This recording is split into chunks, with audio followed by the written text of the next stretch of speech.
الحمد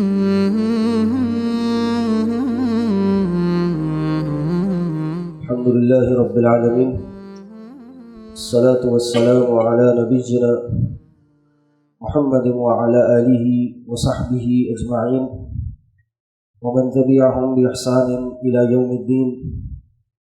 رب اشرح لي صدري ويسر لي أمري واحلل عقدة من لساني يفقهوا قولي. فأعوذ بالله السميع العليم من الشيطان الرجيم من حمده ونفخه ونفسه. بسم اللہ الرحمن الرحیم. آج کے سبق کے آغاز سے پہلے ایک چیز کی طرف توجہ دلانی ہے، اور وہ ہے نماز کے دوران صف بندی.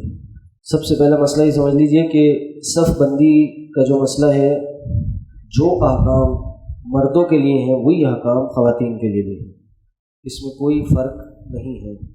شیخ محمد بن صالح العثیمین رحمہ اللہ فرماتے ہیں: عموم الادلہ تدل علی تسویۃ الصفوف فی کل جماعہ فی الفریضہ او النافلہ کصلاۃ القیام او الجنازہ او جماعۃ النساء فمتى شرع الصف شرعت فیہ المساوات. جتنے بھی عمومی دلائل ہیں وہ صفوں کی جو سیدھا کرنے پہ دلالت کرتے ہیں، وہ ہر جماعت میں اس کا معاملہ ہے. یعنی وہ نماز فرض ہو، نفلی ہو، یہ تراویح قیام کی نماز ہو، جنازے کی نماز ہو، یا خواتین کی جماعت ہو. یہ مسئلہ خواتین کی طرف سے بھی سوال آیا کہ خواتین کے لیے صف بندی کا کیا حکم ہے؟ تو بالکل وہی حکم ہے جو مردوں کے لیے ہے. اور وہ کیا حکم ہے؟ اللہ کے نبی صلی اللہ علیہ وسلم نے فرمایا: اقیم الصفوف، صفوں کو قائم کرو. اور پھر فرمایا کہ اپنے کندھے سے کندھے، پاؤں سے پاؤں ملاؤ، اور سد الخلل، اس خلل کو پر کر لو. یعنی سب سے پہلے کندھے سے کندھے ملائے جائیں گے. بعض لوگ یہاں پہ غلطی یہ کرتے ہیں کہ اپنے جسم سے زیادہ ٹانگیں کھول لیتے ہیں. تو ہوتا کیا ہے کہ پاؤں سے پاؤں ملانے کی جو سنت ہے اس پہ تو عمل ہو جاتا ہے، لیکن جو کندھے سے کندھے ملانے کی سنت ہے وہ ختم ہو جاتی ہے. تو سب سے پہلے مرد ہوں یا خواتین ہوں، سب سے پہلے اگلی صف کو جا کے پر کریں، اگلی صف میں کھڑے ہوں. ایسا نہ ہو کہ اگلی صف خالی ہو، سائڈوں پہ کارنر پہ جگہیں ہوں اور وہ پیچھے کھڑی ہو جائیں، یا کوئی مرد جو ہے وہ پنکھے کے آگے کھڑے ہو جائیں. نہیں، ایسے نہیں ہونا چاہیے. سب سے پہلے آگے کی صف پوری ہونی چاہیے. اور ایک حدیث میں آتا ہے کہ سب سے جو بہترین صف ہے وہ سیدھے ہاتھ والی ہے. تو اگر امام کے پیچھے کوئی شخص کھڑا ہے اور آپ کو موقع مل رہا ہے سیدھے ہاتھ پہ کھڑے ہونے کا، تو سب سے پہلے سیدھے ہاتھ پہ کھڑے ہو. لیکن یہ بھی نہ ہو کہ سارے کے سارے سیدھے ہاتھ پہ کھڑے ہو جائیں. نبی علیہ السلام کی حدیث ہے کہ امام کو درمیان میں بناؤ، اس کو وسط میں کرو، وسطو، اس کو وسط میں رکھو. تو اگر سیدھے ہاتھ پہ 4-5 لوگ کھڑے ہو گئے، اب جو کوئی آ رہا ہے اس کی ذمہ داری ہے کہ وہ اب الٹے ہاتھ پہ کھڑے ہو اور درمیان میں کرتا جائے. 3-4 لوگ یہاں کھڑے ہو گئے، 2-3 یہاں کھڑے ہو، پھر 1-2 یہاں کھڑے ہو جائیں، پھر 2-4 لوگ یہاں کھڑے ہو. پہلے والی صف پہلے پوری کی جائے اور پھر اس کے بعد بعد والی، پھر اس کے بعد بعد والی. نبی علیہ السلام کی حدیث ہے کہ بہترین جو صف ہے مردوں کی وہ اگلی والی صف ہے اور خواتین کی پچھلی والی صف ہے. لیکن یہ اس کیس میں ہے کہ جب وہ مسجد نبی کا زمانہ تھا، مردوں کی جو صف تھی وہ آگے ہوا کرتی تھی اور پیچھے خواتین کی ہوتی تھی. لیکن آج چونکہ پردے کا زمانہ ہے، خواتین کا ایریا ڈپارٹمنٹ ہی بالکل الگ ہے، تو اس میں بھی ان کے لیے حکم ہے کہ پہلے آگے کی صف کو پورا کریں، پھر پیچھے کی طرف جاتے جائیں، تاکہ جو نظام ہے، انتظام ہے، وہ خراب نہ ہو. اور اس میں یہ بھی خیال رکھیں، اللہ کے نبی صلی اللہ علیہ وسلم کا فرمان ہے کہ ایسا نہ ہو کہ کندھے سے کندھا نہ ملانے کی وجہ سے تمہارے درمیان شیطان آ جائے اور شیطان اپنے چال چل دے اور تمہارے درمیان اختلاف پیدا ہو جائے. پھر فرمایا: من وصل صفا وصلہ اللہ، جو لوگ صفوں کو ملاتے ہیں اللہ بھی ان کو ملا دیتا ہے، اور جو لوگ صفوں کو توڑتے ہیں اللہ بھی ان کو توڑ دیتا ہے. اس لیے فرمایا: سووا صفوفکم، اپنی صفوں کو برابر کرو. فإن تسویۃ الصفوف من تمام الصلاۃ، صفوں کو برابر کرنا یہ نماز کو پورا کرنے میں سے ہے. اس لیے سب سے پہلے کندھے سے کندھا ملائیے، پھر اس کے بعد ایڑی سے ایڑی ملائیے. صحابہ کی سنت سے، نبی علیہ السلام کے زمانے سے یہی ہمیں سبق ملتا ہے. وہ تھا نا ابو لولو فیروز، جو حضرت عمر کو قتل کرنے آیا تھا، اور کس ٹائم پہ آیا تھا؟ فجر کی نماز میں آیا تھا. اور فجر کی نماز میں حضرت عمر امام تھے، نماز پڑھانے کے لیے کھڑے ہوئے تھے. تو اس کو موقع نہیں مل سکا حضرت عمر تک پہنچنے کا جب تک اس نے اس رستے میں صفوں میں کھڑے ہوئے صحابہ کو زخمی نہیں کر دیا۔ یعنی وہ صحابہ اتنی مضبوطی سے آپس میں ایک دوسرے کے ساتھ مل کے کھڑے ہوئے تھے کہ اس نے جب تک کسی صحابی کو زخمی نہیں کیا وہ حضرت عمر تک نہیں پہنچ سکا۔ یہ ہمیں صحابہ کی سنت ملتی ہے کہ جم کے کھڑے ہونا، مل کے کھڑے ہونا، اس سے آپس میں محبتیں بھی بڑھتی ہیں، دل بھی جوڑتا ہے۔ ہاں، اس کے ساتھ یہ بھی خیال کرنا چاہیے کہ ہمارا کام صفوں کو ملانا ہے، دلوں کو ملانا ہے، برابر والے کو تکلیف دینا نہیں ہے۔ ہمارا کام ہے کہ ہم سنت پہ عمل کریں اور ایک سنت پہ عمل کرنے کے لیے دوسری سنت کو ترک نہ کریں۔ پہلی سنت کیا ہے؟ کندھے سے کندھا ملانا، پاؤں سے پاؤں ملانا۔ بس ہم نے پاؤں اتنے کھولنے جتنا ہمارا کندھا ہے، ہمارا جتنی جسامت ہے۔ برابر والا اگر پاؤں نہیں ملانا تو بھائی اس کا دین اس کا اپنا ہے، اس نے اللہ کو خود جواب دینا ہے۔ ہمارا کام ہے ہم اپنی سنت پہ عمل کریں، کوشش کریں اس کے قریب ہو۔ اگر وہ پاؤں اندر کر رہے تو زبردستی اپنا پاؤں اپنے جسم سے باہر نہ نکالیں، وہ تھوڑا ادھر کرے آپ بھی اور ادھر کر لیں، وہ اور اندر کرے آپ اور ادھر کر لیں، گویا نماز نہیں ہو گئی کہ کچھ اور معاملہ ہو گیا، نہیں۔ اس لیے نماز پڑھیں، نماز میں اپنی جو سنت ہے جو کام کرنے کے اس کو پورا کریں، ایک سنت کو پورا کرنے کے لیے دوسری سنت کو ترک نہ کریں۔ اور خلاصہ یہی کہ اللہ کے نبی صلی اللہ علیہ وسلم نے فرمایا کہ صفوں کو ملاؤ، اللہ تمہارے دلوں کو بھی ملا دے گا۔ ایک حدیث میں الفاظ ہیں، بخاری کی حدیث ہے، اے اللہ کے بندو اپنی صفوں کو برابر کرو ورنہ اللہ تعالیٰ تمہارے چہروں میں مخالفت پیدا کر دے گا، تمہارے درمیان مخالفتیں آ جائیں گی۔ اس لیے اس کو خاص خیال رکھنا چاہیے۔ حکم جو ہے مرد خواتین دونوں کے لیے برابر ہے۔ دوسرا، ابھی چند رکعتوں یا تھوڑا سا موقع پہلے آپ کے سامنے سورہ یوسف کی تلاوت گزری تھی، اور میں چاہتا ہوں آج کے بس اس مختصر سے بقیہ وقت میں سورہ یوسف کے حوالے سے کوئی بات ہو جائے۔ اور پورا واقعہ ہم میں سے اکثریت نے سنا ہے کہ سورہ یوسف کا جو ایک جو کہانی ہے، جو سٹوری ہے، وہ ہے کیا۔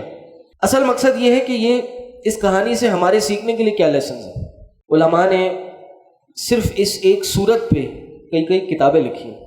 کئی لوگوں کو میں جانتا ہوں جنہوں نے صرف سورہ یوسف پہ اپنی پی ایچ ڈی ڈاکٹریٹ کا تھیسس پیش کیا ہے، صرف اس سورہ یوسف پہ، اور اس کے بھی ایک پہلو پہ کہ سورہ یوسف سے ہمیں تربیتی کیا موضوعات، کیا ہمیں اسباق حاصل ہوتے ہیں۔ تو بہت ساری باتیں تو اس 10-15 منٹ میں نہیں ہو سکتی۔ میں صرف ایک سبق جو کہ اس صورت میں آیت کی شکل میں موجود ہے اس پہ بات کروں گا، اور اسی کو تھوڑا سا ایکسپلین کرنے کی کوشش کروں گا۔ اور وہ کیا ہے؟ اللہ تعالیٰ نے فرمایا إِنَّهُ مَن يَتَّقِي وَيَصْبِرْ فَإِنَّ اللَّهَ لَا يُضِيعُ أَجْرَ الْمُحْسِنِينَ۔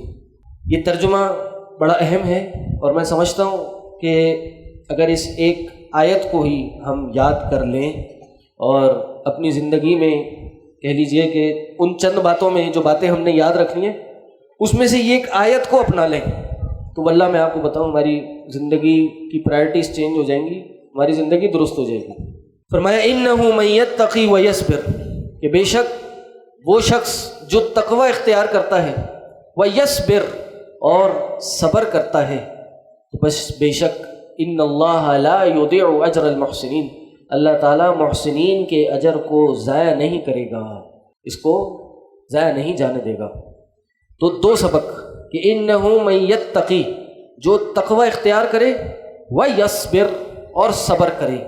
تو بس یہ یاد رکھیے، یہ دو نیکیاں معمولی نیکیاں نہیں ہیں، یہ دو معاملات کوئی معمولی معاملات نہیں ہیں، یہ اتنے اہم معاملات ہیں کہ اس دنیا میں انسان کو اس کا صلہ مل جاتا ہے اور اس کی جزا مل جاتی ہے۔ پہلا معاملہ لے لیجئے، تقوی کی بات دوسرے مرحلے میں کروں گا، پہلے صبر کو لے لیجئے کہ إِنَّهُ مَن يَتَّقِي وَيَصْبِرْ، کہ بے شک شان یہ ہے کہ جو صبر کرتا ہے اللہ تعالیٰ اس کا اجر ضائع نہیں کرے گا۔ قرآن میں کئی مقامات پہ صبر کرنے والوں کی تعریف ہوئی ہے، سورہ اثر آپ سب نے پڑھی ہے کہ جو صبر کرتے ہیں، صبر کی تلقین کرتے ہیں، وہ خسارے میں نہیں ہیں۔ وَبَشِّرِ الصَّابِرِينَ، صبر کرنے والوں کے لیے خوشخبری ہے۔ سورہ یوسف سے ہمیں صبر کا درس کس طرح ملتا ہے؟ آپ دیکھیں سورہ یوسف میں حضرت یوسف علیہ السلام کی کہانی ان کے بچپن سے شروع ہوتی ہے۔ ان کے والد ان سے بڑی محبت کیا کرتے تھے، اور یہی بات دوسرے بھائیوں کو برداشت نہیں ہوئی، تو انہوں نے کیا کیا، ان سب بھائیوں نے مل کے، اکثریت نے تو یہ پلان بنایا کہ ان کو قتل کر دیں، لیکن جب قتل کرنے کے لیے لے کے گئے تو بڑے بھائی کے دل میں اللہ نے یہ کچھ ڈر بٹھا دیا کہ اس نے کہا کہ نہیں قتل نہیں کرو، اس کو کنویں میں ڈال دو. تو انہوں نے کہا ٹھیک ہے چلو کنویں میں ڈال دیتے. تو وہ اس کنویں میں چلے گئے، اور کنویں میں جب گئے اور وہاں پہ جب ان کو ڈالا گیا تو یہاں سے علماء نے لکھا ہے اور بیان کرتے ہیں کہ یوسف علیہ السلام کی زندگی میں صبر کا آغاز اس کنویں میں جانے سے ہوا. اتنے سے معصوم سے اور چھوٹی سی عمر کے یوسف، ابھی علماء لکھتے ہیں کہ 10 سال 12 سال کی عمر کے قریب ہی تھے، اور ایک خوبصورت سے لڑکے، باپ سے محبت کرنے والے، باپ ان سے محبت کرنے والا، بھائیوں نے کنویں میں جا پھینک دیا. اس سے بڑی آزمائش نہیں ہوگی تو کیا ہوگی؟ لیکن یوسف علیہ السلام کی زندگی میں یہ کوئی پہلی آزمائش نہیں تھی.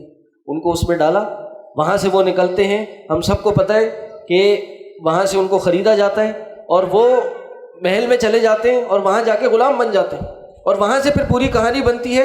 اور اس صبر کرنے کا ایک مرحلہ یہ تھا. دوسرا مرحلہ کیا ہوا کہ جب اس محل کی عورت نے یوسف علیہ السلام پہ جو ایک کہہ لیجیے کہ ایک طرح سے جو حملہ کیا، اس کے بعد ان کو جیل میں ڈال دیا گیا. جیل میں رہے، جیل میں کئی سال گزارے. تو جیل میں ایک ساتھی تھا، اس کو کہا کہ جی آپ میری ذرا سفارش کر دیجئے، میرا پیغام بادشاہ تک پہنچا دیجئے. تو وہ وہاں پہ وہ بھی بھول گیا. یہاں پہ انہوں نے صبر کیا. لیکن اس سب صبر کرنے میں رزلٹ کیا نکلا کہ اللہ تعالیٰ نے مصر کا والی بنا دیا. اللہ تعالیٰ نے ان بھائیوں کو جو ان کو کنویں میں ڈال کے آئے تھے، ان کو ان سے مانگنے والا بنا دیا. یہ خزانچی بن گئے. اور اس کے بعد ان کے بھائیوں نے اور ان کے گھر والوں نے ان کو سجدہ بھی کیا. اور وہ سجدہ ہم سب کو پتہ ہے سجدہ تعظیمی تھا، سجدہ عبادت والا نہیں تھا.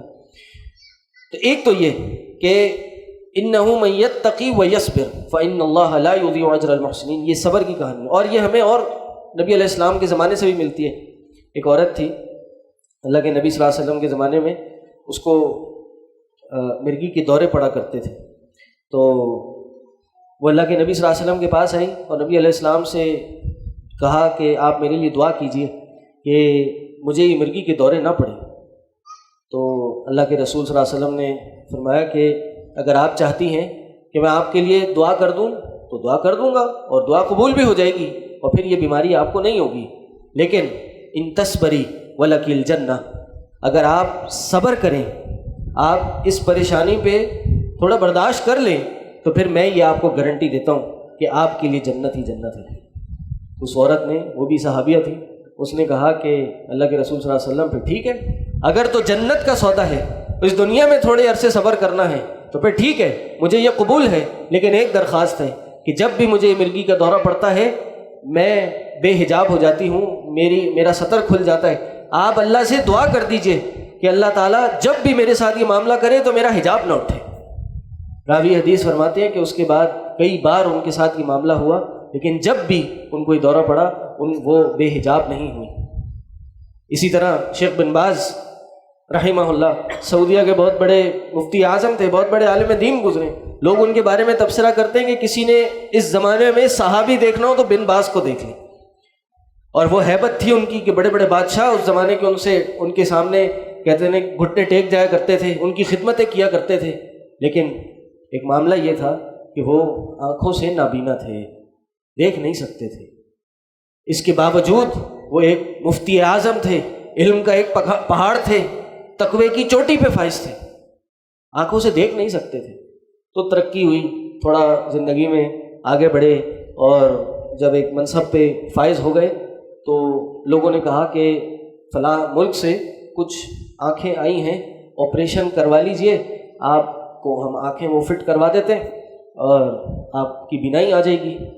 تو شیخ بن باز نے کہا کہ نہیں، اللہ کے نبی صلی اللہ علیہ وسلم جو اصول ہمیں دے کے گئے ہیں وہ یہ اصول دے کے گئے ہیں کہ جو شخص اس دنیا میں صبر کرے اللہ تعالیٰ اس کے لیے جنت کا وعدہ کرتا ہے.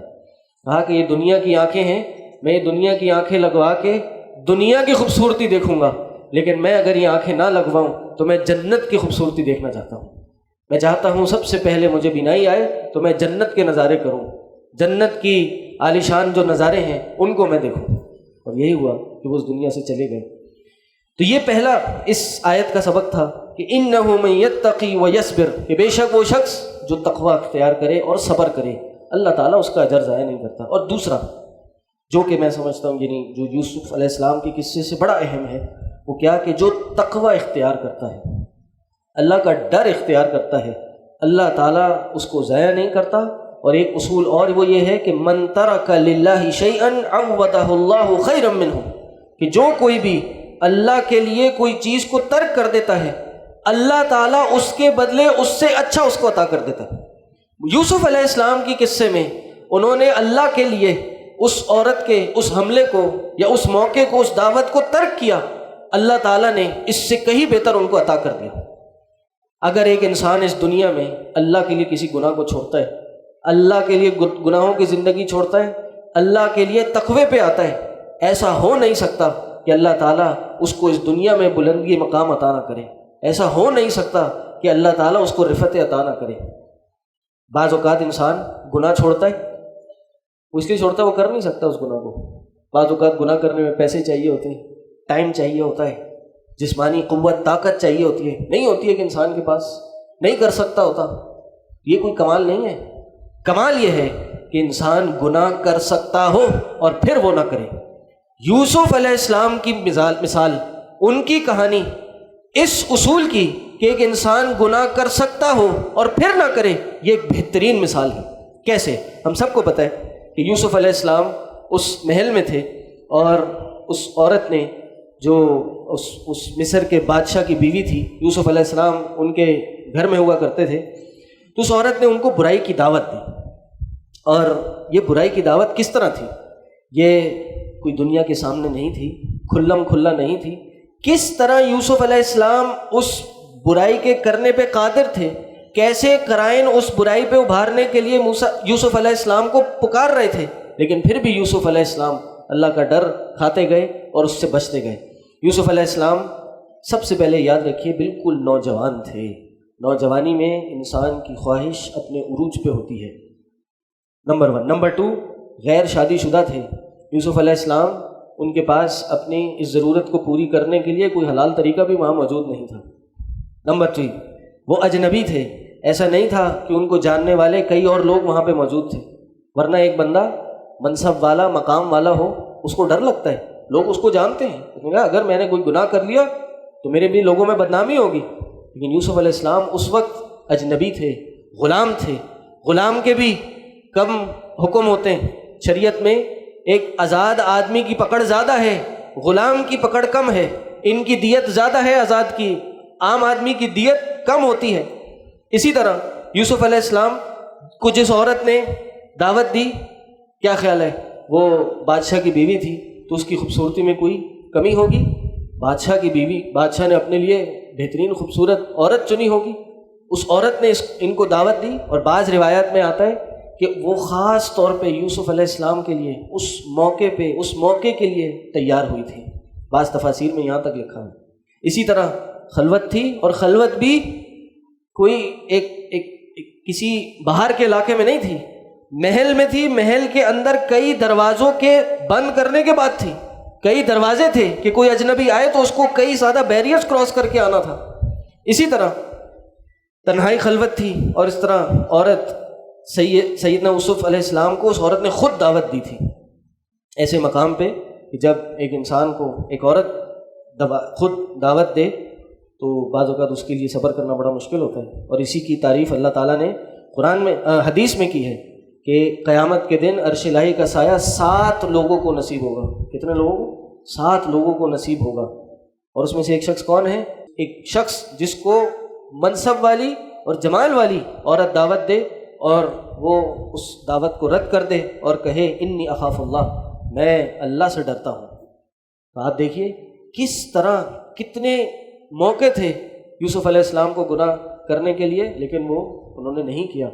اور اسی طرح کہتے ہیں کہ جب یوسف علیہ السلام نے اس کی دعوت کو رد کیا تو یوسف علیہ السلام کو اس عورت نے دھمکی بھی تھی کہ تم اگر میری دعوت کو قبول نہیں کرو گے تو تمہارے ساتھ یہ ہوگا، تمہیں جیل میں ڈال دیا جائے گا، تمہیں سزا ہوگی۔ لیکن پھر بھی یوسف علیہ السلام اپنے آپ کو بچاتے رہے۔ مقصد کیا ہے سب بتانے کا؟ کہ یوسف علیہ السلام نہ صرف اس گناہ کے کرنے پہ قادر تھے، نہ صرف ان کے پاس موقع تھا، بلکہ ان کو اس گناہ کے کرنے پہ ابھارا جا رہا تھا۔ لیکن انہوں نے اللہ کا تقوی اختیار کیا، اس کی دعوت کو رد کیا، اور انہ من یتقی ویصبر فان اللہ لا یضیع اجر المحسنین، کہ جو شخص اللہ کا تقوی اختیار کرتا ہے، صبر کرتا ہے، اللہ تعالیٰ محسنین احسان کرنے والوں کے اجر کو ضائع نہیں کرتا۔